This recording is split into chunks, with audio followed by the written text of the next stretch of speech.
ഇവിടുത്തെ മാധ്യമങ്ങൾ പ്രചരിപ്പിക്കുന്നത് പാകിസ്ഥാനേക്കാൾ കൂടുതൽ വഖഫ് ഭൂമി കേരളത്തിലുണ്ട് എന്നാണ് വാർത്ത. വളരെ കൃത്യമായി നമുക്കത് വായിച്ചാൽ ചിലപ്പോൾ നിങ്ങൾ സംശയിച്ച് കൃത്യമായി നിരീക്ഷിച്ചില്ലെങ്കിൽ തെറ്റിദ്ധരിക്കാവുന്നതാണ്. എന്താണ് പറയുന്നത് എന്ന് മനസ്സിലാക്കാത്തവരല്ല ഈ സംഘപരിവാറിലുള്ളവർ. അവർക്ക് അതിനുള്ള ബുദ്ധിജീവികളുണ്ട്, നിയമവിഭാഗങ്ങളുണ്ട്. പക്ഷേ വളരെ ബോധപൂർവം അത് തെറ്റിദ്ധരിപ്പിക്കുന്നു എന്നുള്ളതാണ് വസ്തുത. പള്ളിക്കകത്ത് ജനാധിപത്യ സമരത്തിന്റെ മുഖങ്ങളെല്ലാം മാറ്റി പള്ളിക്കകത്ത് ഒരു മതപരമായ സമരം നടത്തുന്നതിന്റെ ആവശ്യം എന്താ? ഞങ്ങൾ ഈ സമരം നടക്കുന്ന ആരാധനാലയത്തെക്കുറിച്ചുള്ള ഒരു വില്ലേജിലെ റിപ്പോർട്ട് എടുത്തപ്പോൾ അതിലെ ഞെട്ടിക്കുന്ന പോലെ അതിൽ കാണുന്നതല്ല പുറമെ കാണുന്നത് എന്ന് ആളുകൾ പറയുമ്പോൾ അത് ശരിയാണല്ലോ എന്ന് തോന്നുന്നത്. 25.5 സെന്റ് മാത്രം കാണുന്ന അവരുടെ ആരാധനാ കേന്ദ്രത്തിൽ രേഖപ്പെടുത്തപ്പെട്ടിട്ടുള്ള വില്ലേജിൽ നിന്ന് കിട്ടിയ റിപ്പോർട്ട് എടുത്തപ്പോൾ അതിലെ ഞെട്ടിക്കുന്ന പോലെ അതിൽ കാണുന്നതല്ല പുറമെ കാണുന്നത് എന്ന് ആളുകൾ പറയുമ്പോൾ അത് ശരിയാണല്ലോ എന്ന് തോന്നുന്നത്. എന്നാൽ ആരെങ്കിലും അവിടെ നിന്ന് ഒന്ന് പരിശോധിച്ചാൽ അത് 25 എന്ന് പറയാൻ അവിടുത്തെ ജനങ്ങൾക്ക് കഴിയുന്നില്ല എന്നുള്ളതാണ്. അപ്പോൾ വലിയ ഒരു ആസൂത്രണം. ഈ ഭൂമി വഖഫിൻ്റെതാണെന്ന് പ്രഖ്യാപിക്കാതെ 1 ഇഞ്ച് പോലും ഭൂമി നിയമപരമായി അവിടെ ആർക്കും കിട്ടാൻ പോകുന്നില്ല. ഇത് കൃത്യമായി എല്ലാ രേഖകളുമുള്ള എല്ലാ കോടതികളും പിന്നീട് ഹൈക്കോടതിയും കൃത്യമായി ഇത് എന്ത് ഭൂമിയാണ്, ഇതെങ്ങനെയാണ് വഖഫാവുന്നത് എന്നെല്ലാം കൃത്യമായി രേഖപ്പെടുത്തിയിട്ടുള്ളതാണ്. എന്നാൽ ഇവിടെ മനസ്സിലാകാത്തത് പിണറായി വിജയനും ഭരണകൂടത്തിനും മാത്രമാണ്. അവർക്ക് വേണമെങ്കിൽ ഇത് ഏതാനും ദിവസങ്ങൾ കൊണ്ട്, 1 മാസങ്ങൾ കൊണ്ടോ 2 മാസങ്ങൾ കൊണ്ടോ വഖഫ് ബോർഡുമായി ഇരുന്ന് എന്ത് ചെയ്യണമെന്ന് പരിശോധിക്കാം. മുൻപും വഖഫ് ഭൂമി രേഖകൾ സംസാരിക്കുന്നു എന്ന വിഷയത്തെ ആസ്പദമാക്കിക്കൊണ്ട് പ്രമുഖ എഴുത്തുകാരനും സാമൂഹിക പ്രവർത്തകനുമായ PA പ്രേംബാബു സംസാരിക്കുകയാണ്. അദ്ദേഹത്തെ വളരെ ആദരപൂർവ്വം ക്ഷണിക്കുന്നു. ഉദ്ഘാടകൻ VH അലിയാർ അൽ ഖാസിമി, വേദിയിലും സദസ്സിലും ഇരിക്കുന്ന സുഹൃത്തുക്കളെ, എനിക്ക് തോന്നുന്നത് ഇതിനകം ഈ വഖഫ് വിഷയം എന്താണെന്നും അതിൻ്റെ നാൾവഴികളും കേസും ഒക്കെ ഒരു പരിധിവരെ എല്ലാവരും അറിഞ്ഞിരിക്കുമെന്നാണ് എനിക്ക് തോന്നുന്നത്. ഞാൻ അതിലേക്ക് കടക്കുന്നതിന് മുമ്പ് മുസഫർ നഗർ നേഹാവ് സ്കൂൾ എന്ന് നിങ്ങൾ കേട്ട് കാണും, അങ്ങനെ നിങ്ങൾ വാർത്തകൾ വായിച്ചും കാണും. മുസഫർ നഗറിലെ നേഹാവ് സ്കൂളിലെ ഒരു തൃപ്തി ത്യാഗി എന്ന ഒരു അധ്യാപിക ഒരു കുഞ്ഞിനെ, തൻ്റെ ക്ലാസ്സിലെ ഒരു കുഞ്ഞിനെ കൊണ്ട് സുഹൃത്തായ മറ്റൊരു കുട്ടിയെ ഹോംവർക്ക് ചെയ്തില്ല എന്ന ചെറിയ കാരണം പറഞ്ഞ് തല്ലിക്കുകയാണ്. ഈ തൃപ്തി ത്യാഗി എന്ന ടീച്ചർ തല്ലാൻ അവനോട് പറയുമ്പോൾ അവനിങ്ങനെ നിസ്സംഗനായി അവൻ്റെ ഏറ്റവും ഹൃദയ സുഹൃത്തായ അടുത്ത സുഹൃത്തിനെ മർദ്ദിക്കാൻ കഴിയാതെ അവൻ ആശങ്കപ്പെട്ടു നിൽക്കുമ്പോൾ ടീച്ചർ ഭീഷണിപ്പെടുത്തി അവനോട് അടിക്കാൻ പറയുന്നു. ആ കുഞ്ഞിനെ മറ്റൊരു സുഹൃത്ത് അവനെ അടിക്കുന്നു. ഇന്ന് സത്യത്തിൽ ആ അടിയോടുകൂടി ആദ്യം കരയുന്നത് അവനാണ്. അടിച്ച കുഞ്ഞാണ് ആദ്യം കരയുന്നത്. അവൻ ഇന്നും മാനസികമായ സംഘർഷം അനുഭവിക്കുന്നു എന്നാണ് കേൾക്കുന്നത് വാർത്ത. ഈ തൃപ്തി ത്യാഗിക്ക് വേണ്ടി, ആ തൃപ്തി ത്യാഗിക്ക് വേണ്ടി അവിടെ വലിയ ജാഥകളും പിന്തുണ അർപ്പിച്ചുകൊണ്ടുള്ള പരിപാടികളും നടന്നു ഈ മുസാഫിർ നഗർ. ഞാൻ പറയാൻ വന്നത്, ആ അടികൊണ്ട കുഞ്ഞിൻ്റെ അച്ഛൻ ഇർഷാദ്, ഒരു പാവം മനുഷ്യൻ ഇർഷാദ്, അദ്ദേഹത്തെ കേരളത്തിൽ ചില ആളുകൾ സന്ദർശിക്കാൻ പോയപ്പോൾ അദ്ദേഹം പറഞ്ഞത്, കേരളത്തിലെ സമുദായ മൈത്രി എൻ്റെ നാട്ടിലും ഉണ്ടാകണമേ എന്ന് ഞാൻ എൻ്റെ പ്രാർത്ഥനയിൽ ഉൾപ്പെടുത്തും എന്നാണ്. കേരളത്തിലെ സമുദായ മൈത്രി എൻ്റെ നാട്ടിലും ഉണ്ടാകണമേ എന്ന് ഞാൻ എൻ്റെ പ്രാർത്ഥനയിൽ ഉൾപ്പെടുത്തുമെന്ന്. അതായത് 2023 ഓഗസ്റ്റിൽ ഒരു പാവം മനുഷ്യൻ്റെ പ്രാർത്ഥനയിൽ കേരളം കടന്നു വന്നു എന്നുള്ളതാണ് ഈ ജനമൈത്രി ഉണ്ട് എന്ന് നാം പറയുന്ന കേരളത്തിൻ്റെ അവസ്ഥ. തുടർന്ന് അദ്ദേഹം പറയുന്നത്, ഇതൊരു മുസ്ലിം പ്രശ്നമല്ല, അല്ലെങ്കിൽ ഇതൊരു ഹിന്ദു മുസ്ലിം പ്രശ്നമല്ല. It is not a Hindu Muslim issue, law to takes its own course എന്നാണ് അദ്ദേഹം പറഞ്ഞത്. ഇത് നിയമപ്രശ്നമാണ്, നിയമത്തിൻ്റെ വഴിക്കാണ് പോകേണ്ടത് എന്ന്. അങ്ങനെ ഇന്ത്യയിലെ പല സ്ഥലങ്ങളിലും കേരളം പോലെ ആകണമേ എന്ന അവരുടെ പ്രാർത്ഥനയിൽ, ജനമൈത്രിയിൽ വരുന്ന കേരളത്തിൻ്റെ ആ ഒരു നാം ഇതുവരെ പുലർത്തിപ്പോന്ന ആ സെക്യുലറിസ്റ്റ് മനസ്സാണ്, ആ മൈത്രിയാണ് ഇന്ന് മുനമ്പത്ത് ആസൂത്രിതമായി തകർക്കാൻ ശ്രമിക്കുന്നത്. അതാണ് പലരുടെയും, കേരളത്തിലെ പല ആളുകളുടെയും സംഘപരിവാറിൻ്റെ മാത്രമല്ല മറ്റു പല സംഘടനകളുടെയും അസ്വസ്ഥത കേരളത്തിൽ ഈ നിലനിൽക്കുന്ന മതസൗഹാർദ്ദമാണ്. അതായത് ഭൂമിയെ മുൻനിർത്തി, ഇന്ത്യയിൽ ഒട്ടാകെ തന്നെ ഭൂമിയെ മുൻനിർത്തി ന്യൂനപക്ഷങ്ങളെ നിർവചിക്കാൻ കഴിയാതിരിക്കുക, ഇന്ത്യയുടെ മണ്ണിനെ മുൻനിർത്തി മുസ്ലിം സമൂഹത്തെ നിർവചിക്കാൻ കഴിയാതാക്കുക, അവരുടെ കുടിപ്പാർപ്പും ഉൽപാദനവും തമ്മിലുള്ള ബന്ധങ്ങളിൽ നിന്ന് അവരെ നിരന്തരമായി പൂർണ്ണമായും എന്നേക്കുമായി വലിച്ചെറിയുക. അങ്ങനെ ന്യൂനപക്ഷങ്ങളുടെ നിർവചനം തന്നെ, ഇന്ത്യയിലെ ചരിത്രപരമായ നിർവചനം തന്നെ, ഒരുപക്ഷെ മുസ്ലിം എന്ന മതം രൂപീകരിക്കുന്നതിന് മുമ്പേ ഇവിടെ ഉണ്ടായിരുന്ന ഒരു അറബ് സംസ്കാരത്തിൻ്റെ, അറബികളുടെ, അതിനൊക്കെ ചരിത്രം കൃത്യമായിട്ടുണ്ട്, അവരുടെ തന്നെ നിർമ്മിതിയെ, അവരുടെ കുടിപ്പാർപ്പിനെ അങ്ങനെ അവരെ ഭൂതഹിതരാക്കി അതിൻ്റെ ഒരു പരീക്ഷണശാല എന്ന നിലയിൽ ഗൗരവമായിട്ടാണ് നാം മുനമ്പത്തെ കാണേണ്ടത്. അത് കേവലം ഒരു വഖഫ് പ്രശ്നം മാത്രമല്ല, അത് മതേതരത്വത്തിൻ്റെ, അല്ലെങ്കിൽ ഇവിടെ മുസ്ലിം എന്ന ഒരു സാമൂഹിക ജീവിതത്തിൻ്റെ ചരിത്രത്തെ തന്നെ ഇല്ലാതാക്കാനുള്ള, മണ്ണിൽ നിന്ന് പറിച്ചെറിയാനുള്ള ഒരു ആസൂത്രണ ശ്രമത്തിൻ്റെ ആദ്യത്തെ കേന്ദ്രമായി തന്നെയാണ് നാം അതിനെ കാണേണ്ടത്. ഒരു ബഹിഷ്കൃത ജനതയാക്കുക, മതനിരപേക്ഷ ജനാധിപത്യ പാരമ്പര്യത്തെ തകർത്തുകൊണ്ടല്ലാതെ അത് കഴിയില്ല. അതിന് ആദ്യമായി അവർ രൂപീകരിച്ചതാണ് ബാബറുടെ മക്കളും രാമൻ്റെ മക്കളും ആവുക എന്നുള്ളത്. ബാബർ ഒരിക്കലും രാമൻ്റെ ശത്രുവായിരുന്നില്ല. എന്നാൽ ഇന്ത്യയിൽ രണ്ട് വിഭാഗത്തെ തിരിച്ച്, ഒന്ന് ബാബറുടെ മക്കളും ഒന്ന് രാമൻ്റെ മക്കളുമാണെന്ന് ഭരണകൂടം തന്നെ നിശ്ചയിക്കുക, അങ്ങനെ ഒരു ചരിത്രം എഴുതുക, അങ്ങനെ ഒരു നിയമാവലി തന്നെ ഉണ്ടാക്കുക.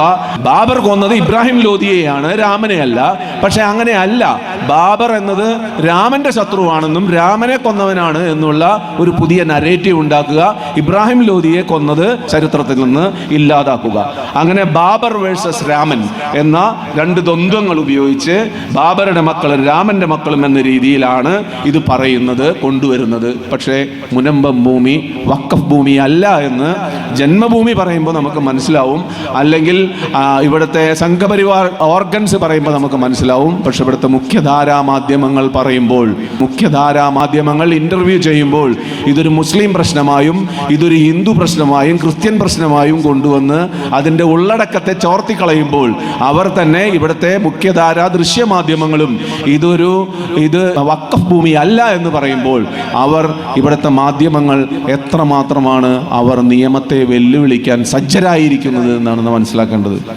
ഇതൊരു മുസ്ലിം പ്രശ്നമേ അല്ല, ഇത് ഇന്ത്യയിൽ നിർമ്മിക്കപ്പെട്ട ജനാധിപത്യ വിശ്വാസികളും നിയമവിദഗ്ധരും ഭരണഘടനാപരമായി ഒരു സമൂഹം നേരിട്ട ഭയാനകമായ ദുരന്തത്തിൽ നിന്ന് അവർക്ക് മുക്തി നേടാൻ വേണ്ടി, ഗുജറാത്ത് കലാപം പോലെയുള്ള കലാപത്തിൽ നിന്ന് മുക്തി നേടാൻ വേണ്ടി നിലവിലുള്ള വഖഫ് നിയമത്തെ കൂടുതൽ പ്രമാണബദ്ധമാക്കാൻ വേണ്ടി കൊണ്ടുവന്ന ഭേദഗതികളും 54-ലുണ്ടായ വഖഫ് നിയമങ്ങളും എല്ലാം തന്നെ ഇല്ലാതാക്കുക എന്ന് പറയുന്നത് ആ സമൂഹത്തെ നേരിട്ട് ആക്രമിച്ച് കീഴ്പ്പെടുത്താനുള്ള ഏറ്റവും ലളിതമായ മാർഗമാണ്. അത് നടക്കാൻ പോകുന്നതല്ല എന്ന് നമുക്കറിയാം. പക്ഷേ എന്നിരുന്നാലും അതിനുള്ള ശ്രമങ്ങളുടെ ഭാഗം ആ സമൂഹത്തെ മുഴുവൻ മറ്റുള്ളവരുടെ ശത്രുക്കളാക്കി നിർത്താൻ കഴിയും എന്നുള്ളതാണ്. ഇപ്പൊ പാകിസ്ഥാനിലെ ഇവർ തന്നെ, ഇവിടുത്തെ മാധ്യമങ്ങൾ പ്രചരിപ്പിക്കുന്നത് പാകിസ്ഥാനേക്കാൾ കൂടുതൽ വഖഫ് ഭൂമി കേരളത്തിലുണ്ട് എന്നാണ് വാർത്ത. വളരെ കൃത്യമായി നമുക്കത് വായിച്ചാൽ ചിലപ്പോൾ നിങ്ങൾ സംശയിച്ച് കൃത്യമായി നിരീക്ഷിച്ചില്ലെങ്കിൽ തെറ്റിദ്ധരിക്കാവുന്നതാണ്. കാരണം 9.5 കോടി ചതുരശ്ര കിലോമീറ്റർ ആണ് പാകിസ്ഥാൻ്റെ വിസ്തീർണം.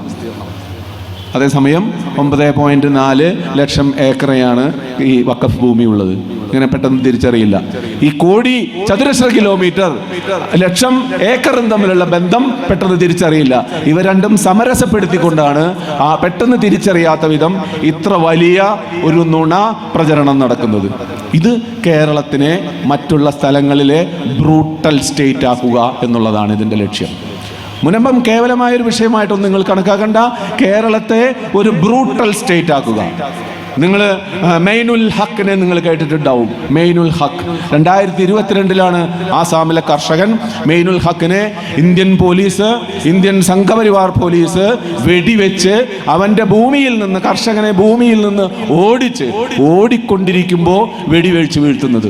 അവിടെയും അവസാനിച്ചില്ല. പോലീസിന് വെടിവെക്കാനുള്ള അധികാരമുണ്ടല്ലോ, തൂക്കത്തിന് കൊടുത്തിട്ടുള്ളതാണ്. അങ്ങനെ പാവം കർഷകനായ മെയിനുൽ ഹക്കിനെ വെടിവെച്ച് വീഴ്ത്തിയതിന് ശേഷം ബിജോയ് ശങ്കർ ബനിയ എന്ന ഒരാൾ, നിങ്ങൾ ടി വിയിലൊക്കെ കാണുന്ന ഈ ദൃശ്യങ്ങളൊക്കെ വളരെ വ്യാപകമായതാണ്. ബിനോൽ ശങ്കർ ബനിയ, അയാൾ ആ ശവത്തിൻ്റെ മുകളിൽ നിന്ന് പോലീസിൻ്റെ സൂപ്പർവിഷനോടുകൂടി പോലീസിൻ്റെ ഫോട്ടോഗ്രാഫറായി നിന്ന് ആ ശവത്തിൻ്റെ മുകളിൽ നിന്ന് നൃത്തം ചെയ്യുന്നു. മെയിനുൽ ഹക്ക് പിടഞ്ഞ് മരിച്ച് നീല ശരീരത്തിൽ, ശവശരീരത്തിൽ ഈ ബിജോയ് ശങ്കർ ബനിയ, അത് നമ്മളെ പോസ്റ്റ് ഓഫീസിൽ ഇടണം. ഈ ബിജോയ് ശങ്കർ ബനിയ ശവനൃത്തം ചെയ്യുന്നു. ഇതിന് നെക്രോഫിലിക് ഡാൻസ് എന്ന് പറയും, ശവനൃത്തം ചെയ്യുക. 2014 മുമ്പില്ലാത്ത ഒരു നൃത്തരൂപം ഇന്ത്യയിൽ കൊണ്ടുവന്നിരിക്കുന്നു. ഇന്ന് വരെ 2014 വരെ ഇങ്ങനൊരു നൃത്തരൂപത്തെ കുറിച്ച് നാം കേട്ടിട്ടില്ല. 2014 ശേഷം രൂപീകരിച്ചൊരു നൃത്തരൂപമാണ് ശവനൃത്തം, നെക്രോഫിലിക് എന്ന് പറയുന്നത്. അതിനുശേഷമാണ് നെക്രോഫിലിക് സമൂഹത്തെ കേരളത്തിൽ മുസ്ലിങ്ങളിൽ സൃഷ്ടിക്കാം എന്നിവർക്കുള്ള പുതിയ ഒരു ധാര വരുന്നത്. അതായത് ശവശരീരത്തിന് തുല്യമായി ഒരു സമൂഹത്തെ കാണുക, അവരെ കൊന്ന് അതിൻ്റെ മുകളിൽ നൃത്തം ചെയ്യാനുള്ളതാണ് എന്ന രൂപം. എന്നാൽ ഇന്ത്യക്ക് ഈ നൃത്തരൂപം എവിടെ നിന്ന് കിട്ടിയെന്ന് നാം ആലോചിക്കണം. 2014 ശേഷമല്ല, ഇന്ത്യയിലെ നൃത്തരൂപങ്ങളും സംഗീതങ്ങളും മുഴുവൻ തന്നെ ഇവർ പറയുന്ന അധിനിവേശ ശക്തികളായ ഡൽഹി സുൽത്താനേറ്റ് കൊണ്ടുവന്നതാണ് നാം മനസ്സിലാക്കണം. ഈ ഡൽഹി സുൽത്താനേറ്റ് 12ാം നൂറ്റാണ്ടിൽ അധിനിവേശ ഹിന്ദുത്വം പറയുന്ന ഡൽഹി സുൽത്താനേറ്റിന്റെ പ്രദേശത്തോടു കൂടിയാണ്.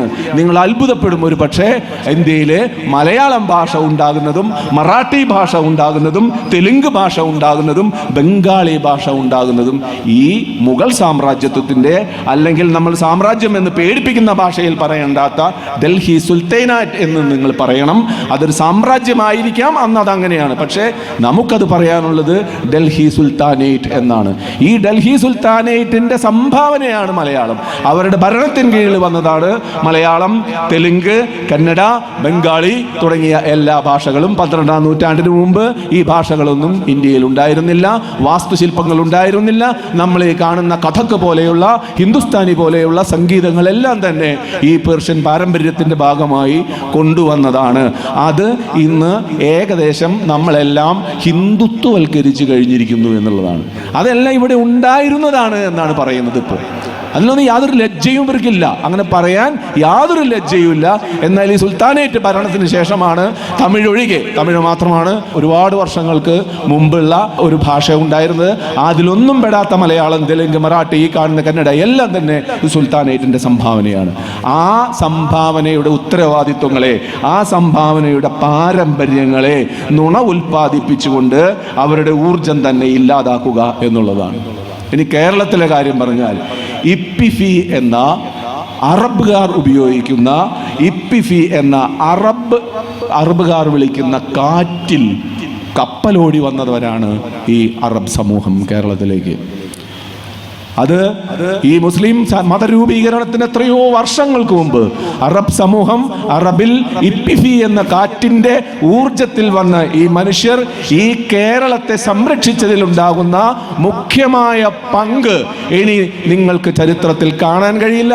ചരിത്രത്തിൽ കമ്മ്യൂണിസ്റ്റ് വിപ്ലവം ഉണ്ടായപ്പോൾ ഇവിടെ പുതിയ വിദ്യാഭ്യാസ നയം കൊണ്ടുവന്നപ്പോഴും അത് പഠിപ്പിച്ചിട്ടില്ല. അത് പഠിപ്പിക്കാതിരുന്നത് അറിയാതെ പോയതാണ് എന്ന് ഞാൻ വിശ്വസിക്കുന്നുമില്ല. കാരണം ജോസഫ് മുണ്ടശ്ശേരിയെ പോലുള്ളവർക്ക് അത് അറിയില്ല എന്ന് പറഞ്ഞാൽ നമുക്ക് വിശ്വസിക്കില്ല. പക്ഷെ കേരളത്തിന്റെ സംരക്ഷണത്തിൽ, പോർച്ചുഗീസുകാരുമായുള്ള പോരാട്ട സംരക്ഷണത്തിൽ ചെറിയ പങ്കല്ല വഹിച്ചത്.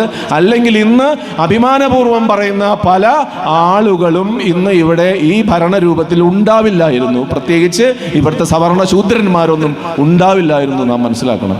പ്രത്യേകിച്ച് വടക്കൻ കേരളത്തിൽ ആ ഏറനാടൻ പോരാട്ടത്തിന്റെ ചരിത്രം നമ്മൾ ഷെയ്ഖ് സൈനുദ്ദീൻ മഖ്ദൂമിന്റെ കോട്ടപ്പള്ളി മാല എന്ന് പറയുന്ന മനോഹരമായ ഗാനശാലത്തിലും ചരിത്രത്തിലും കൃത്യമായി രേഖപ്പെടുത്തിയിട്ടുണ്ട്. അതിൻ്റെ ഒരു ഉദാഹരണം ഞാൻ മാത്രം പറയാം. പോർച്ചുഗീസുകാർ തട്ടിക്കൊണ്ടുപോയ ഒരു ഹിന്ദു പെൺകുട്ടിയെ പോർച്ചുഗീസുകാർ കടലിൽ നടുക്ക് ഭയാനകമായി പീഡിപ്പിക്കുമ്പോൾ അവരുടെ കപ്പലിലേക്ക് ചാടിക്കയറി കുഞ്ഞിമരക്കാർ എന്ന് പറയുന്ന മനുഷ്യൻ ആ കുട്ടിയെ സംരക്ഷിച്ച് തീരത്തേക്ക് കൊണ്ടുവന്ന് രക്ഷിച്ച ശേഷം പോർച്ചുഗീസുകാരുടെ ഭീകര പട്ടാളം, ഒരു തരത്തിലുള്ള അനുനയങ്ങളും മനുഷ്യത്വവും ഇല്ലാത്തവരാണ്, നമുക്കറിയാം. ഈ യൂറോപ്യൻ അധിനിവേശ ശക്തികൾ. ഇന്നും അങ്ങനെയാണ് എന്ന് നമുക്കറിയാം. US യൂറോ അധിനിവേശ ശക്തികളുടെ മനുഷ്യത്വരഹിതമായ ചരിത്രം ഒരു ദിവസമെങ്കിലും പത്രത്തിൽ വരാത്തതുണ്ടാവില്ല. ആ പോർച്ചുഗീസ് ഭീകര പട്ടാളം കുഞ്ഞിമരക്കാരെ വെട്ടി 9 കഷ്ണമാക്കി എന്നാണ് ഐതിഹ്യം. ചരിത്രം ഐതിഹ്യത്തിൽ നിന്നാണ് വരുന്നത്. ഈ 9 കഷ്ണമാക്കി കടലിൽ തള്ളിയ കുഞ്ഞിമരക്കാരെ, ഈ പെൺകുട്ടിയെ സംബന്ധിച്ച കുഞ്ഞിമരക്കാരുടെ ആ അവശിഷ്ടങ്ങൾ, 9 അവശിഷ്ടങ്ങൾ പല സ്ഥലങ്ങളിൽ അടിഞ്ഞതാണ് 9 മക്ബറകൾ. ഈ 9 മക്ബറകളിൽ ഒന്ന് വൈപ്പിനിലാണ് എന്ന് നിങ്ങൾ മറക്കണ്ട.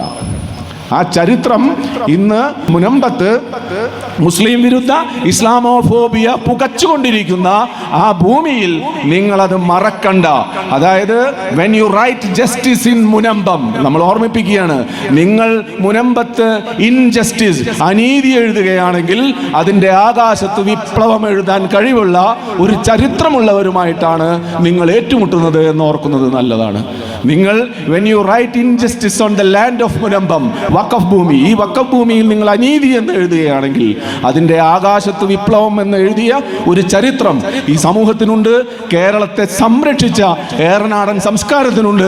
അത് പക്ഷേ തെക്കോട്ട് പോകും തോറും അല്ലെങ്കിൽ കിഴക്കോട്ട് പോകും തോറും നിങ്ങൾ പഠിച്ചിട്ടില്ലാത്തത് കൊണ്ട് മനസ്സിലാവില്ല എന്നാണ് നാം മനസ്സിലാക്കേണ്ടത്. അതുകൊണ്ട് ഈ വിഷയം ആ രീതിയിൽ ചരിത്രപരമായി വിശകലനം ചെയ്തുകൊണ്ട് നിങ്ങൾ ആരോടാണ് പോരാടുന്നത് എന്നും എന്തിനു വേണ്ടിയാണ് പോരാടുന്നതെന്നും ഇവിടുത്തെ ഈ കത്തോലിക്ക സമൂഹം അവരെ സംഘപരിവാറിന്റെ സ്വാധീനത്തിൽ വീണ അതിൻ്റെ തീവ്ര സ്വഭാവക്കാരായ കാസകളും മനസ്സിലാക്കണമെന്നാണ് എനിക്ക് പറയാനുള്ളത്. ഞാൻ സുഹൃത്തുക്കളെ, ഇതിൽ ഗവൺമെന്റിന്റെ ഉത്തരവാദിത്വം എന്തുകൊണ്ടാണ് നമുക്ക് പറയാതിരിക്കാൻ കഴിയില്ല. കാരണം ഇന്ന് ഇന്ത്യയിലെ ഏറ്റവും ശക്തമായ RSS സംഘടനാ സംവിധാനത്തിൽ ഒന്ന് കണ്ണൂരാണ് എന്ന് നിങ്ങൾ മനസ്സിലാക്കുമ്പോൾ, ഇന്ത്യയിലെ ഏറ്റവും ശക്തമായ RSS സംവിധാനങ്ങളിൽ ഒന്ന് കണ്ണൂരാണ് എന്ന് നിങ്ങൾ തിരിച്ചറിയുമ്പോൾ ഫാസിസ്റ്റ് വിരുദ്ധ അടവു നയത്തിൻ്റെ പൊള്ളയും പൊളിവും നമ്മൾക്ക് മനസ്സിലാവും. കാരണം വലിയ വലിയ ഇടതുപക്ഷ ശക്തി കേന്ദ്രമെന്ന് സ്വയം പറയുകയും ഒരുപാട് നേതാക്കളെ ഉൽപ്പാദിപ്പിക്കുകയും ചെയ്ത കണ്ണൂരാണ് RSSന്റെ ശക്തി കേന്ദ്രമെന്ന് മനസ്സിലാക്കുമ്പോൾ അവർക്കുള്ള ഈ മുനമ്പത്ത് എത്രമാത്രമാണ് ഈ CPM ഭരണകൂടത്തിന് താല്പര്യമുണ്ടാവുക എന്ന് നിങ്ങൾക്ക് തിരിച്ചറിയാൻ കഴിയും. അതുകൊണ്ട് ഹിന്ദുത്വത്തിൻ്റെ ആഖ്യാനങ്ങളെ, CPM ഹിന്ദുത്വത്തിൻ്റെ ആഖ്യാനങ്ങളെ കോപ്പിയടിക്കുകയാണ് മുനമ്പത്ത് ചെയ്യുന്നത്. അവർക്കറിയാവുന്നതാണ്. അവർ വെച്ച കമ്മീഷൻ തന്നെ കൃത്യമായി രേഖപ്പെടുത്തിയതാണ് ഇത് വഖഫാണെന്ന്. സത്യത്തിൽ കമ്മീഷൻ വെച്ചത് തന്നെ ഒരു അബദ്ധമാണ് എന്ന് പറയുന്ന ആളാണ് ഞാൻ. ഈ നിസാർ കമ്മീഷൻ തന്നെ എന്തിനു വേണ്ടി എന്നുള്ളതാണ്. ഒരു രേഖ പകൽ വെളിച്ചം പോലെ കൃത്യമായ, ആധികാരികമായ, പ്രമാണഭദ്രമായ, ഇന്ത്യയിൽ ഏതൊരു വഖഫിനേക്കാളും സംശയരഹിതമായ, അത് ഉദ്ഘാടകനൊക്കെ പറഞ്ഞ് ഞാൻ ആവർത്തിക്കുന്നില്ല, വളരെ കൃത്യമായ വഖഫ് നിയമത്തിൽ പറയുന്ന പൂർണ്ണമായും അതിൻ്റെ എല്ലാ ധാതുക്കളും ഉപയോഗിച്ച് നിർമ്മിക്കപ്പെട്ട ഒരു വഖഫ് ആധാരത്തെ വീണ്ടും നിസാർ കമ്മീഷനെ വെച്ച് എന്തിനു വേണ്ടിയാണ് അത് വഖഫാണെന്ന് സ്ഥാപിച്ചത് എന്ന കാര്യത്തിൽ ദുരൂഹതയുണ്ട് എന്നാണ് എനിക്ക് പറയാനുള്ളത്. കാരണം അദ്ദേഹം ഇത് വഖഫ് അല്ല എന്ന് പറയുമെന്ന് പ്രതീക്ഷിച്ചിട്ടാണോ ഇവർ ചെയ്തത് എന്ന് നമുക്ക് സംശയിക്കേണ്ടി വരുന്നുണ്ട്. അല്ലെങ്കിൽ അതിൻ്റെ ആവശ്യമേ ഇല്ല. അങ്ങനെ ഒരു കമ്മീഷൻ്റെ ആവശ്യമില്ല. നാളെ നമ്മുടെ വീട്ടിൽ വന്ന് കയറിയിട്ട് കമ്മീഷനെ വെക്കണം എന്ന് പറഞ്ഞാൽ ഈ ആധാരം ശരിയല്ലെന്ന് പറഞ്ഞു. കാരണം ഇതൊരു ക്ലിയർ ആധാരമാണ്. അതിനു മുമ്പ് പറവൂർ കോടതിയുടെ അവിടെ ഭൂമി ആവശ്യപ്പെട്ട വ്യവഹാരത്തിന് പോയവർക്ക് എതിരെ പറവൂർ കോടതിയുടെ അതും റിസീവറെ വെച്ചുകൊണ്ട്, വെറുതെ കോടതി റിസീവറെ വെക്കില്ല, അത്ര കൃത്യമാവും ആധികാരികവും പിന്നീട് ആ കേസ് ചോദ്യം ചെയ്യാതിരിക്കാനുമാണ് നിയമത്തിൽ സാധാരണ റിസീവറെ വെക്കുന്നത്. അതിൻ്റെ മുകളിൽ മറ്റൊരു തർക്കമുണ്ടാകാതിരിക്കാനാണ് റിസീവറെ വെക്കുന്നത്. അത്രയും ആധികാരികമായിട്ടാണ് പറവൂർ കോടതി അത് നിർവഹിച്ചത്. ആ നിർവഹിച്ചതിനെ തകർക്കാനാണോ കമ്മീഷനെ വെച്ചത്? ആ കമ്മീഷനെ വീണ്ടും തകർക്കാനാണോ മറ്റൊരു കമ്മീഷനെ വെച്ചത്? ഇനി ഒരു കമ്മീഷനെ എന്തിനു വേണ്ടി വെക്കും എന്ന് പോലും നമുക്കറിയില്ല. സത്യത്തിൽ ആ കമ്മീഷന്റെ പ്രയോഗം തന്നെ ഈ മുനമ്പം വഖഫ് തെറ്റാണ്. വഖഫിന്റെ ഒരു ചരിത്രം എന്ന് പറയുന്നത് മുസ്ലിം സമൂഹത്തിന്റെ ഏറ്റവും അടിസ്ഥാനപരമായി നമ്മൾ ഇന്ന് കാണുന്ന ഒരു മുസ്ലിം സമൂഹമായിരുന്നില്ല. ഗുജറാത്ത് കലാപ സമയത്ത് സച്ചാർ കമ്മിറ്റി കണ്ടെത്തിയത് SC/ST, ഇത് ഞാൻ പറയുന്നതല്ല, സച്ചാർ കമ്മിറ്റി റിപ്പോർട്ടിൽ എഴുതിയിട്ടുള്ളതാണ്. SC/ST വിഭാഗത്തെക്കാൾ വലിയ ദുരന്തമാണ് ഇന്ത്യയിൽ മുസ്ലിങ്ങൾ നേരിടുന്നത് എന്നാണ്. അതുകൊണ്ടാണ് വഖഫ് ഭൂമികൾ കണ്ടെത്തി എത്രയും പെട്ടെന്ന് അത് അവർക്ക് ഉപയുക്തമാകുന്ന രീതിയിൽ സംരക്ഷിക്കപ്പെടണമെന്ന് പറയാൻ കാരണം. അതിന് കാരണം ദ വെഞ്ചർ ഓഫ് ഇസ്ലാം എന്ന് പറയുന്ന മാർഷൽ ഹോട്ട്സിന്റെ ഒരു പുസ്തകത്തിൽ പറയുന്നത് തന്നെ മുസ്ലിങ്ങളെ സംബന്ധിച്ചിടത്തോളം the material foundation of Islam എന്നാണ് പറയുന്നത്. The material foundation of Islam. ഇസ്ലാം സമൂഹത്തിൻ്റെ അടിത്തറ തന്നെ ആരംഭിക്കുന്നത്, അതിൻ്റെ സമ്പദ്ഘടന തന്നെ ആരംഭിച്ച ചരിത്രം തന്നെ വഖഫ് സാമ്പത്തിക സമ്പ്രദായത്തിലുള്ള സാമ്പത്തിക ശാസ്ത്രമാണത്. ഇന്ന് നിങ്ങൾക്ക് ദാനം ചെയ്യുന്നത് എന്തോ ഒരു സാധാരണ സംഭവമായിട്ട് തോന്നും, പക്ഷെ അതല്ല, അതൊരു സാമ്പത്തിക സമ്പ്രദായമായിരുന്നു. ലോകത്തെവിടെയും നിലനിന്നില്ലാത്ത ഫിലാന്ത്രപ്പിക് സങ്കല്പത്തിൻ്റെ വളരെ ഏറ്റവും പുരോഗമനപരമായ ഒരു ദാന രീതിയായിരുന്നു വഖഫ് എന്ന് പറയുന്നത്. അതിൻ്റെയൊക്കെ ധാരാളം ഉദാഹരണങ്ങൾ ഞാൻ മുമ്പും പറഞ്ഞിട്ടുള്ളതാണ്. ഇബിൻ ബത്തൂത്ത എന്ന് പറയുന്ന ഒരു മൊറോക്കൻ യാത്രികൻ അദ്ദേഹത്തിൻ്റെ പുസ്തകത്തിൽ, അദ്ദേഹത്തിൻ്റെ റഹ്ല എന്ന പുസ്തകത്തിൽ കൃത്യമായി രേഖപ്പെടുത്തുന്നുണ്ട്, കൊച്ചുകുട്ടികൾ ഹോട്ടലിൽ പാത്രം കഴുകുമ്പോൾ മൺപാത്രം തകർന്നു പോകുമ്പോൾ അവരെ മർദ്ദിക്കുന്ന ഹോട്ടൽ ഉടമയ്ക്ക് വേണ്ടി അയാൾ എഴുതി വെച്ചിട്ടുള്ള ഒരു വഖഫിനെ കുറിച്ച് ഇബിൻ ബത്തൂത്ത പറയുന്നുണ്ട്. ഈ ഹോട്ടൽ കുട്ടികളെ ഇനി മർദ്ദിക്കരുത്, അവരുടെ കയ്യിൽ നിന്ന് പൊട്ടുന്ന ചൈനീസ് പിഞ്ഞാണത്തിന്റെ പൈസ ഞാൻ തരാം, ആ പൈസ ഞാൻ വഖഫായി തരുന്നു, അതുകൊണ്ട് കുട്ടികളെ മർദ്ദിക്കരുത് എന്ന വഖഫ് ഉണ്ടായിട്ടുണ്ട്. അതുകൊണ്ട് വഖഫ് തൊട്ടിലിൽ ജനിച്ച്, തുർക്കി ജീവിതങ്ങളുടെയൊക്കെ ചരിത്രം മുഴുവൻ അങ്ങനെയാണ്, വഖഫ് തൊട്ടിലിൽ ജനിച്ച് വഖഫ് ഭക്ഷണം കഴിച്ച് വഖഫ് ഖബറിൽ അവസാനിക്കുന്ന ഒരു ക്ലാസിക്കൽ ഇക്കോണമിയുടെ, ഒരു ഫിലാന്ത്രപ്പിക് ഇക്കോണമിയുടെ, ഒരു ഭൂതദയാ സമ്പദ് ശാസ്ത്രത്തിന്റെ തുടർച്ചാ ചരിത്രത്തെ മുനമ്പത്ത് വെച്ച് അവസാനിപ്പിക്കാമെന്ന് ചിലരെങ്കിലും ആഗ്രഹിക്കുന്നുണ്ടെങ്കിൽ അത് നടക്കില്ല എന്നുള്ളതാണ് യഥാർത്ഥ വസ്തുത. അതിന്റെ തുടർച്ചയായി പിന്നീട് സച്ചാർ കമ്മീഷന്റെ 1976 ഇന്ദിരാഗാന്ധി എല്ലാ സംസ്ഥാനങ്ങൾക്കും എഴുതുന്നുണ്ട്, വലിയ തോതിൽ വഖഫ് ഭൂമി അന്യാധീനപ്പെടുന്നു എന്ന് എഴുതുന്നുണ്ട്. വലിയ തോതിൽ വഖഫ് ഭൂമി അന്യാധീനപ്പെടുന്നു എന്ന് ഇന്ദിരാഗാന്ധി സംസ്ഥാനങ്ങൾക്ക് എഴുതിയത് ഈ സച്ചാർ കമ്മിറ്റി റിപ്പോർട്ടിലെ 223 പേജിൽ കൃത്യമായി രേഖപ്പെടുത്തിയിട്ടുണ്ട്. എന്ന് മാത്രമല്ല, ഏകദേശം 13ഓളം പേജുകൾ വഖഫിനെ കുറിച്ച് മാത്രമാണ് സച്ചാർ കമ്മിറ്റിയിലുള്ളത്. 70% വഖഫ് ഭൂമിയും അന്യാധീനപ്പെട്ട ചരിത്രമാണ്. അതിൽ ഉൾപ്പെട്ടതാണ് ഈ അംബാനിയുടെ ആൻഡില എന്നല്ല പേര്, 32 നിലയുള്ള ആൻഡില ആഡംബര വീട് പൂർണ്ണമായും വഖഫ് ഭൂമിയിലാണ്. അതുപോലെ അദ്വാനി ഉദ്ഘാടനം ചെയ്ത വലിയ പാർക്കും, അതുപോലെ സ്വതന്ത്രമായ ഗവൺമെന്റിന്റെ, ഡൽഹി കോർപ്പറേഷന്റെ, പുരാവസ്തു ഗവേഷണ വകുപ്പിന്റെ, റെയിൽവേയുടെ കീഴിലെല്ലാം തന്നെ വഖഫ് ഭൂമി മാത്രം പിടിച്ചെടുക്കപ്പെട്ടു എന്നുള്ളതാണ്. നമ്മൾ അതിനെ ഗവൺമെന്റിനെ കുറ്റം പറയുന്നില്ല, പക്ഷേ 76.64 കോടി ഏക്കർ ഭൂമിയുള്ള രണ്ടാമത്തെ ജന്മികളായ സമൂഹം ഇവിടെ ഉണ്ട്. അത് ഈ സമരം ചെയ്യുന്നവരിലുമുണ്ട്. അവർക്ക് യാതൊരു തെളിവുമില്ല, അവർക്ക് ബോർഡ് വേണ്ട, ഒന്നും വേണ്ട. അവർക്ക് ബോർഡ് വേണ്ട എന്നുള്ളതിന്റെ ഉദാഹരണമാണ് ഞങ്ങൾ ഈ സമരം നടക്കുന്ന ആരാധനാലയത്തെക്കുറിച്ചുള്ള ഒരു വില്ലേജിലെ റിപ്പോർട്ട് എടുത്തപ്പോൾ അതിലെ ഞെട്ടിക്കുന്ന പോലെ അതിൽ കാണുന്നതല്ല പുറമെ കാണുന്നത് എന്ന് ആളുകൾ പറയുമ്പോൾ അത് ശരിയാണല്ലോ എന്ന് തോന്നുന്നത്. 25.5 സെന്റ് മാത്രം കാണുന്ന അവരുടെ ആരാധനാ കേന്ദ്രത്തിൽ രേഖപ്പെടുത്തപ്പെട്ടിട്ടുള്ള വില്ലേജിൽ നിന്ന് കിട്ടിയ റിപ്പോർട്ട് എടുത്തപ്പോൾ അതിലെ ഞെട്ടിക്കുന്ന പോലെ അതിൽ കാണുന്നതല്ല പുറമെ കാണുന്നത് എന്ന് ആളുകൾ പറയുമ്പോൾ അത് ശരിയാണല്ലോ എന്ന് തോന്നുന്നത്. എന്നാൽ ആരെങ്കിലും അവിടെ നിന്ന് ഒന്ന് പരിശോധിച്ചാൽ അത് 25 എന്ന് പറയാൻ അവിടുത്തെ ജനങ്ങൾക്ക് കഴിയുന്നില്ല എന്നുള്ളതാണ്. അപ്പോൾ വലിയ ഒരു ആസൂത്രണം ഈ സിദ്ദിഖ് സേഠിന്റെ വഖഫ് ഭൂമി, അങ്ങനെ തന്നെ നമ്മൾ അതിനെ പറയണം, വഖഫ് ഭൂമി കൊള്ള ചെയ്യപ്പെട്ടതിൽ ഉണ്ട് എന്നുള്ളതാണ് വസ്തുത. ഈ ആസൂത്രണങ്ങളുടെ പുറകിലുള്ളത് തീർച്ചയായും എന്തുകൊണ്ടാണ് അവിടെ ഒരു മുസ്ലിം പോലും ഇല്ല എന്നുള്ളത് കൊണ്ടും നമുക്ക് മനസ്സിലാവും എന്താണ് ആസൂത്രണം എന്ന് മാത്രമല്ല, അവിടെ പേരിന് മാത്രം ഈ കേക്കൊക്കെ അലങ്കരിക്കാൻ വേണ്ടി, അവരുടെ ന്യായീകരണത്തിന് വേണ്ടി മാത്രം ഏതാനും സഭയ്ക്ക് അപ്പുറത്തുള്ള വളരെ കുറച്ച് ആളുകൾ മാത്രം താമസിക്കുകയും മൊത്തത്തിൽ നമ്മുടെ കേരളത്തിലുള്ള പൊതുവെയുള്ള, വൈപ്പിനിൽ പ്രത്യേകിച്ചുമുള്ള ഒരു ഹെട്രോജീനിയസ് എന്ന് പറയുന്ന എല്ലാവരും ചേർന്ന് ജീവിക്കുന്ന ഒരു കുടിപ്പാർപ്പ് അല്ലാത്ത രീതിയിൽ അത് വികസിക്കുകയും ചെയ്തതിൻ്റെയും വസ്തുത നമുക്ക് ഇതിൻ്റെ അടിസ്ഥാനത്തിൽ നിരീക്ഷിച്ചാൽ മനസ്സിലാവും. പിന്നീടുള്ളത് 95 വരുന്ന വഖഫ് ഭേദഗതിയിൽ വഖഫ് ഭൂമി 54 തന്നെ വഖഫ് ഭൂമി കൃത്യമായി രജിസ്റ്റർ ചെയ്യണമെന്ന നിയമമുണ്ട്. അതിന് ഇന്നലെ നിർഭാഗ്യവശാൽ ജസ്റ്റിസ് കമ്മീഷൻ, ഈ രാമചന്ദ്രൻ കമ്മീഷൻ ചോദിച്ചത്, വഖഫ് ബോർഡിനോട് ചോദിക്കുന്നത് നിങ്ങൾ എന്തുകൊണ്ട് രജിസ്റ്റർ ചെയ്തില്ല എന്നാണ്. ചോദ്യം ഗൗരവമാണ്, പക്ഷേ നിയമപരമായി ബാലിശമാണ്. ചോദ്യം ഗൗരവമാണ്, വഖഫ് ബോർഡിന്റെ ഉത്തരവാദിത്വമാണ് അന്വേഷിക്കൽ. പക്ഷേ നിയമപരമായി നിലനിൽക്കാത്ത ചോദ്യങ്ങളല്ല അദ്ദേഹം അവിടെ ചോദിക്കേണ്ടത്. അഥവാ ചോദിക്കുകയാണെങ്കിൽ അത് അദ്ദേഹത്തിന്റെ വിധിയിൽ വരാൻ പാടില്ലാത്തതാണ്. കാരണം മുത്തവലിയുടെ ഉത്തരവാദിത്വമാണ് നിങ്ങൾക്ക് വഖഫ് കിട്ടിയതല്ല വഖഫ് ബോർഡിനെ അറിയിക്കുക എന്നുള്ളത്. അതുകൊണ്ട് അവർ പറയുന്നത് ഇതിൽ ക്രയവിക്രയ അവകാശം എഴുതിയിട്ടുണ്ട്, അതുകൊണ്ട് വഖഫ് ആവില്ല എന്നാണ്. അങ്ങനെ യാതൊരു നിയമവും വഖഫ് ഭൂമിയിൽ ഇല്ല. ഇല്ല എന്ന് മാത്രമല്ല, വളരെ പ്രധാനപ്പെട്ട ഡോക്ട്രൈൻ ഓഫ് സൈപ്രസ് എന്ന് പറയുന്ന അപൂർവം നിയമങ്ങളിൽ മാത്രം കാണുന്ന, ഒന്നാമതായി നാം മനസ്സിലാക്കേണ്ടത് വഖഫ് നിയമത്തിൽ മാത്രം ഒതുങ്ങുന്നതല്ല എന്നുള്ളതാണ്. വഖഫ് നിയമം മുസ്ലിം പേഴ്സണൽ ലോയുമായി ബന്ധപ്പെട്ട് നേരിട്ട് ബന്ധപ്പെട്ടതാണ്. മുസ്ലിം ശരിയ നിയമവുമായി നേരിട്ട് ബന്ധപ്പെട്ടതാണ്. അതുകൊണ്ട് തന്നെ വഖഫ് നിയമത്തിന്റെ പ്രവർത്തനങ്ങളും അതിന്റെ എല്ലാ ഉപയോഗങ്ങളും മുസ്ലിം പേഴ്സണൽ നിയമത്തിൽ നിന്ന് അപ്പുറം ഉണ്ടാകാൻ പാടില്ല.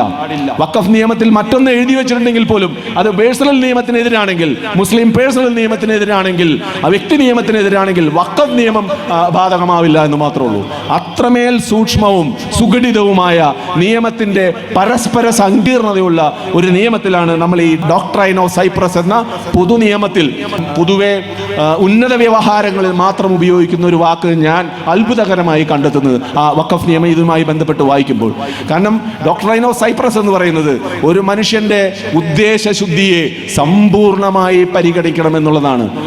ഒരു ഫിലാന്ത്രപ്പിയുടെ ഭൂതദയാ ദാന സ്വരൂപത്തിന്റെ ഏറ്റവും സൂക്ഷ്മവും സത്യസന്ധവുമായ ഒരു നിയമം നിർമ്മിച്ച, അല്ലെങ്കിൽ നിയമം എഴുതിയുണ്ടാക്കിയ ആ മഹാനായ എഴുത്തുകാരൻ ആരായാലും ഞാൻ അത്ഭുതപ്പെടുകയാണ്. ആ നിയമനിർമ്മാതാവ്, ആ ഡോക്ട്രൈൻ ഓഫ് സൈപ്രസ് എന്ന് പറയുന്നത്, അദ്ദേഹം ആ വഖഫിൽ എഴുതി വെച്ചിട്ടുള്ള തൻ്റെ ഇൻറ്റന്റ്, തൻ്റെ ഉദ്ദേശം, അത് എക്കാലവും നിലനിൽക്കുമെന്നും ആ ഉദ്ദേശത്തിൽ നിന്ന് അല്പമെങ്കിലും വ്യതിചലിക്കാൻ പാടില്ല എന്നും ആ ഭൂമി മറ്റൊന്നിനും ഉപയോഗപ്പെടുത്തരുത് എന്നുമാണ് അതിൻ്റെ അർത്ഥം. അത്രയും സൂക്ഷ്മവും സങ്കീർണവുമായ ഒരു നിയമം നിലനിൽക്കുകയാണ് അവിടെ സമ്പൂർണമായി അതിനെതിരായിട്ടുള്ള കൊള്ളകളും ഭൂമി കൊള്ളകളും നിയമവാഴ്ചയെ വെല്ലുവിളിക്കുന്നതും മുസ്ലാമിക വിരുദ്ധമായ, മനുഷ്യത്വ വിരുദ്ധമായ, ഇന്ത്യൻ നിയമവിരുദ്ധമായ പ്രവർത്തനങ്ങൾ അവിടെ നടക്കുന്നത്.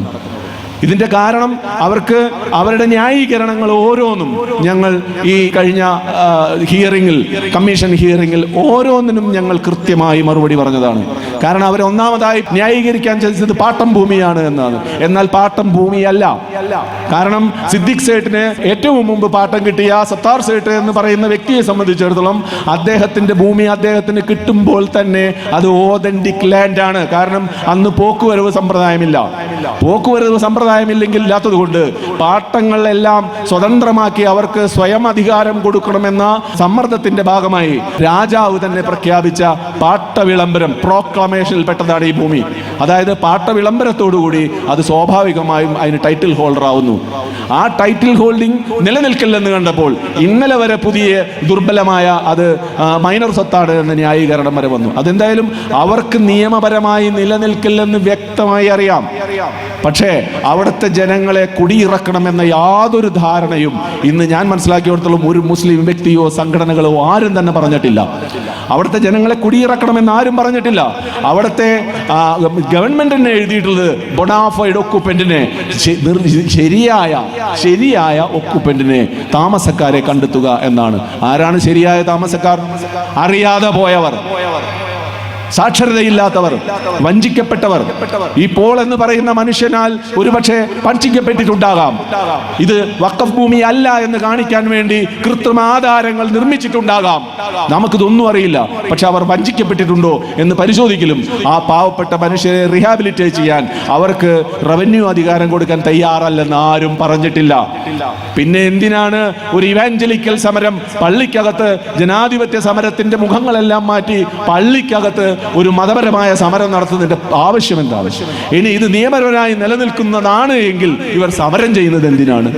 അവരെന്തിനാണ് നിയമപരമായി നിലനിൽക്കുന്നെങ്കിൽ അവർക്ക് നിയമം തരാൻ ഇവിടുത്തെ കോടതി ബാധ്യസ്ഥമാണ്. ഏത് നിമിഷവും കോടതി പോയാൽ, കുറച്ച് വൈകിയാൽ പോലും 1-2 വർഷത്തെ വൈകലേ ഉണ്ടാവുള്ളൂ, അവർക്ക് കോടതി പോയാൽ ഇത് കിട്ടും. പക്ഷെ 30 വർഷമായി അതവിടെ ഇരിക്കുകയാണ് കോടതിയിൽ. അവർ പോയിട്ടില്ല. കാരണം അവർ പോവില്ല, അവർക്ക് പോകാൻ കഴിയില്ല. കാരണം ഇത് സമ്പൂർണമായും ഇന്ത്യയിലെ ഏതൊരു വഖഫ് ആധാരം എടുത്താലും ഇത്രയും പ്രമാണഭദ്രമായ ഒരു ആധാരം കാണില്ല എന്നുള്ളതാണ് വസ്തുത. മറ്റൊന്ന്, ഇതിനെക്കുറിച്ച് ഉള്ള തെറ്റിദ്ധാരണ വ്യാപകമായി പരത്തുന്ന സംഘപരിവാറിന്റെ ഉദ്ദേശം നിങ്ങൾക്കറിയാം. ഇത് പൂർണ്ണമായും ഞാൻ നേരത്തെ പറഞ്ഞ പോലെ ഒരു മതപരമായ സംഘർഷം ഉണ്ടാക്കുക, ഇതിൽ പൊതുശത്രുവാക്കി, ഒരു പൊതു ഇരയാക്കി, ഒരു നെക്രോപൊളിറ്റിക്കൽ സിറ്റിസണാക്കി, അവന്റെ പൗരത്വത്തിൽ നിന്ന് ഇപ്പോൾ തന്നെ കുറേശ്ശെ നിങ്ങളിൽ ഭയം സൃഷ്ടിച്ച്, കുറേശ്ശെ ഭയത്തിന്റെ അംശങ്ങൾ സൃഷ്ടിച്ച് നിങ്ങളെ എപ്പോഴും നിങ്ങളുടെ എന്തോ നഷ്ടപ്പെടുന്നു എന്ന ഓർമ്മകൾ ഉണ്ടാക്കി, മനഃശാസ്ത്ര തത്വശാസ്ത്രപരമായി ഇതിനെ നേരിടുക എന്നുള്ളതാണ്.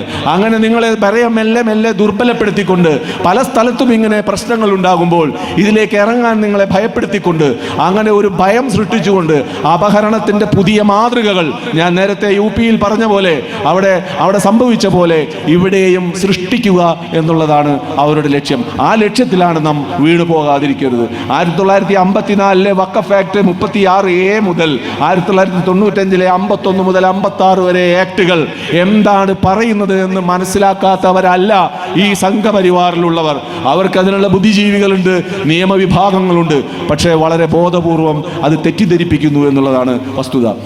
സുഹൃത്തുക്കളെ, ഞാൻ കൂടുതൽ ഇതിൻ്റെ വിശദാംശങ്ങളിലേക്ക് കിടക്കേണ്ടതില്ല.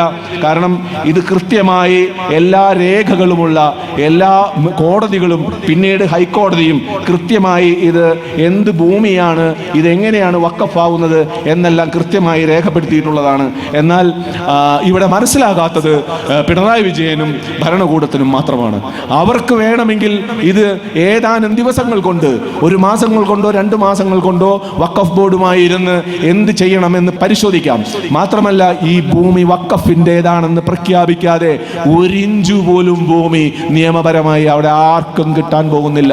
വഖഫിൻ്റെതാണെന്ന് പ്രഖ്യാപിച്ചാൽ മാത്രമേ വഖഫ് ബോർഡിൻ്റെയും ഇവിടുത്തെ പൊതു ന്യൂനപക്ഷങ്ങളുടെയും അവരുടെ അഭിപ്രായങ്ങളുടെയും അവരെ സ്നേഹത്തിലെടുത്തും കൊണ്ടല്ലാതെ അവിടെ താമസിക്കുന്ന നിർഭാഗ്യവാന്മാരായ ഈ ഇരകളായി പോയവർ, സമര ഇരകളായി പോയവർക്ക് മറ്റൊരു മാർഗവുമില്ല. ഈ നിയമത്തിൽ മാർഗമില്ല എന്നുള്ളതാണ് വസ്തുത. അതുകൊണ്ട് ഞാൻ ഒരു ഒറ്റ കാര്യം നിങ്ങളെ ഓർമ്മപ്പെടുത്തുകയാണ്. ഞാൻ അമീർ അലിയുടെ 2 വരി കവിത പറയുകയാണ്. അത് സമരക്കാരും കൂടി ഓർക്കുന്നത് നല്ലതാണ്. അതിങ്ങനെയാണ്: everything will be remembered, everything will be recorded. ഒന്നൊഴിയാതെ എല്ലാം ഓർത്തിരിക്കും, ഒന്നൊഴിയാതെ എല്ലാം റെക്കോർഡ് ചെയ്തിരിക്കും. ഓർത്തുകൊള്ളുക. എല്ലാവർക്കും അഭിവാദ്യങ്ങൾ. ആലങ്ങാട് ജുമാ മസ്ജിദ് ഇമാമായ ജുനൈദ് ജൗഹരി അൽ അഹ്സനി ഉസ്താദിന്റെ പ്രൗഢോജ്വലമായ ഉദ്ഘാടന പ്രസംഗം ഞങ്ങളുടെ ചാനലിൽ മറ്റൊരു വീഡിയോയായി അപ്ലോഡ് ചെയ്തിരിക്കുന്നു.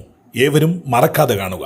മുനമ്പം വിഷയത്തിൽ ആ പത്രങ്ങളൊക്കെയും അവരെഴുതിയ മുഖപ്രസംഗങ്ങൾ നിങ്ങൾ കണ്ടിട്ടുണ്ടാകും. പേരു പറഞ്ഞു തന്നെ നമുക്ക് പറയാം. ദീപിക കഴിഞ്ഞ കുറെ നാളുകളായി കേരളീയ സമൂഹത്തിന്റെ നടുവിൽ ഛർദ്ദിച്ചു വെക്കുന്നത് 1-ാം തരം വർഗീയ അജണ്ടയാണ് എന്ന് ഈ സമരം ഓർമ്മപ്പെടുത്തുകയാണ്.